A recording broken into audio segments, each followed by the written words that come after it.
good yun mga idol. Yan, tapos lang natin maghapunan mga idol. May nakuha tayong liquid na papaya kanina mga idol. Tama to pagkatapos kumain ng hapunan mga idol. Na kami kumain, yung anak ko ayaw kumain ito.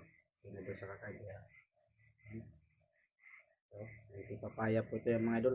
Tinanggalan ko na ng balat mga idol. Anong balat, ano? Ito. Yan. Yan, puturahin natin mga idol. Yan. Yan. Ito na subo sa mga idol.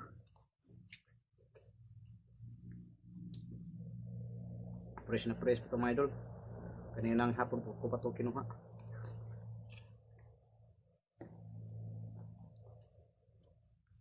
Yan.